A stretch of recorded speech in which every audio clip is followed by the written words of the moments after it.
Selamat datang di channel Sariputta Indonesia.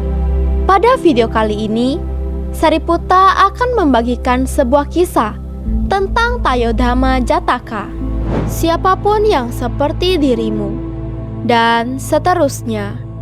Kisah ini diceritakan oleh sang guru ketika berada di Weluwana mengenai percobaan pembunuhan oleh Dewa Datta di negeri Benares.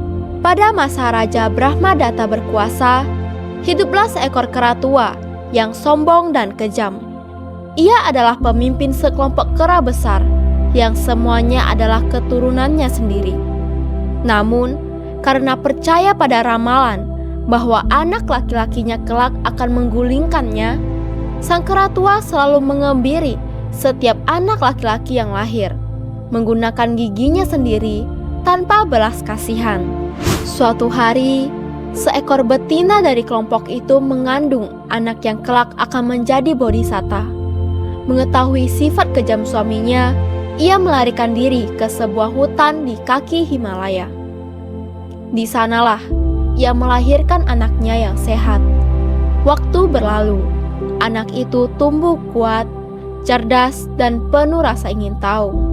Ketika sudah cukup besar, ia bertanya pada ibunya tentang ayahnya. Sang ibu menjelaskan bahwa ayahnya adalah raja kera yang tinggal di pegunungan. Namun ia sangat kejam terhadap anak laki-lakinya.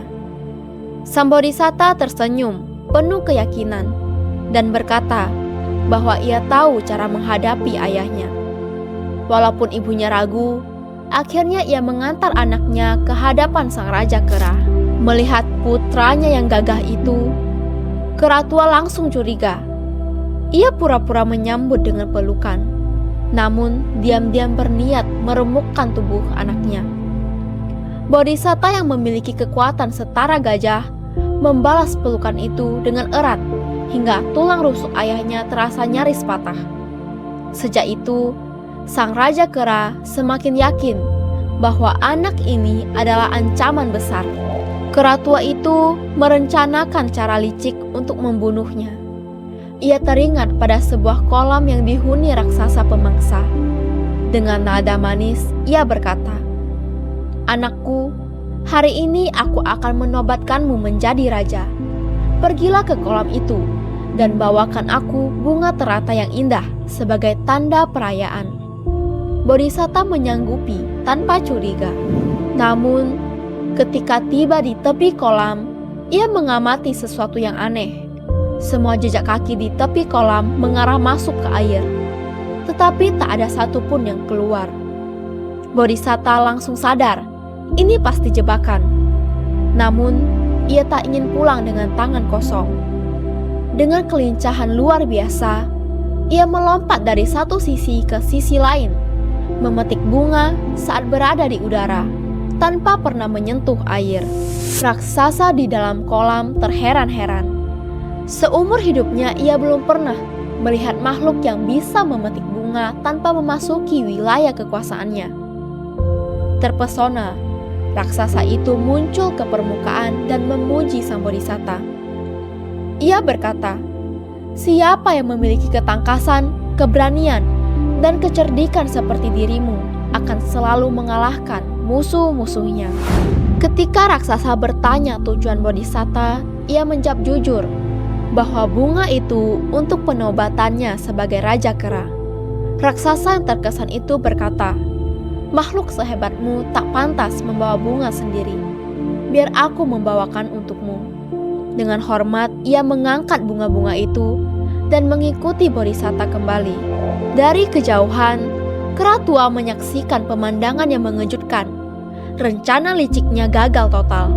Anaknya kembali bukan hanya selamat, tetapi juga diiringi raksasa yang membawakan bunga untuknya. Saking terkejut dan marahnya, hatinya serasa hancur. Ia roboh di tempat, mati seketika dengan hati yang pecah menjadi 7 bagian. Seluruh bangsa kera berkumpul. Mereka melihat keberanian, kecerdikan, dan kebijaksanaan bodhisatta. Tanpa ragu, mereka mengangkatnya sebagai raja baru di bawah kepemimpinannya. bangsa kera hidup damai dan makmur, terbebas dari tirani kera tua yang licik. Cerita ini menjadi pengingat bahwa kecerdikan dan keberanian dapat mengalahkan kelicikan yang paling jahat sekalipun. Solusi yang dapat dipetik dari kisah Tayodama Jataka adalah pentingnya mengandalkan akal sehat, kewaspadaan, dan keberanian dalam menghadapi ancaman yang datang. Bahkan jika ancaman itu berasal dari keluarga atau orang yang kita kenal, Bodhisatta tidak gegabah saat menerima permintaan ayahnya untuk mengambil bunga teratai. Ia terlebih dahulu mengamati lingkungan sekitar, memperhatikan jejak kaki yang masuk ke kolam tanpa ada jejak keluar, dan menyimpulkan adanya bahaya yang tersembunyi. Dari situ, ia mencari cara kreatif untuk memenuhi permintaan ayahnya tanpa membahayakan dirinya. Pendekatan ini mengajarkan bahwa solusi terbaik seringkali berasal dari analisis yang teliti sebelum bertindak. Dalam kehidupan nyata, kita bisa menerapkan prinsip ini ketika menghadapi situasi penuh risiko, dengan memastikan kita memiliki strategi aman, tidak terjebak oleh tipu daya, dan tetap dapat mencapai tujuan tanpa menjadi korban. Sikap waspada dan inovatif adalah kunci agar kita bisa selamat sekaligus berhasil, terutama saat menghadapi rencana licik atau persaingan yang tidak sehat.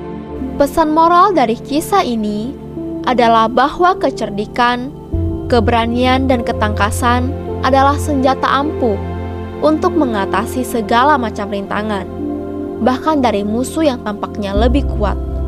Bodhisatta tidak hanya mengandalkan kekuatan fisik, tetapi juga ketajaman berpikir untuk melihat pola bahaya dan mencari cara aman menghadapinya. Ia tidak terpancing untuk masuk ke wilayah yang menjadi kekuasaan raksasa, melainkan menemukan cara cerdas untuk mengambil bunga dari luar jangkauan bahaya. Selain itu, kisah ini juga mengajarkan bahwa niat jahat pada akhirnya akan berbalik menghancurkan pelakunya.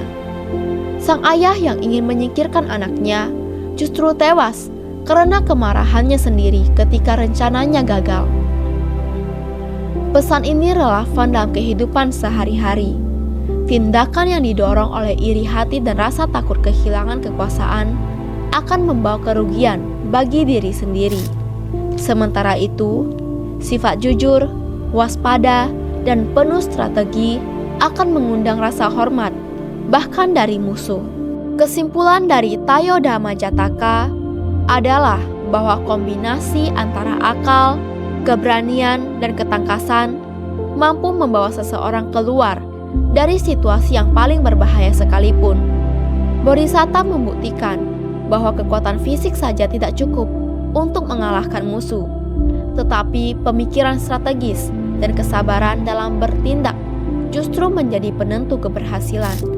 Ia bukan hanya berhasil selamat dari jebakan ayahnya, tetapi ia juga mendapatkan pengakuan dari raksasa yang awalnya diharapkan menjadi algojonya. Hal ini menunjukkan bahwa kecerdikan dapat mengubah lawan menjadi sekutu, dan bahkan reputasi dibangun dari kemampuan menghadapi tantangan dengan elegan. Dalam kehidupan, hal ini berarti kita tidak boleh gegabah saat menghadapi masalah, melainkan harus mengamati situasi, memahami risiko, lalu memilih langkah terbaik yang mengamankan tujuan tanpa merugikan diri sendiri. Kisah ini menjadi pengingat bahwa kemampuan berpikir tajam ditambah keberanian untuk bertindak adalah kombinasi yang akan selalu membawa kita menuju kemenangan yang aman dan terhormat.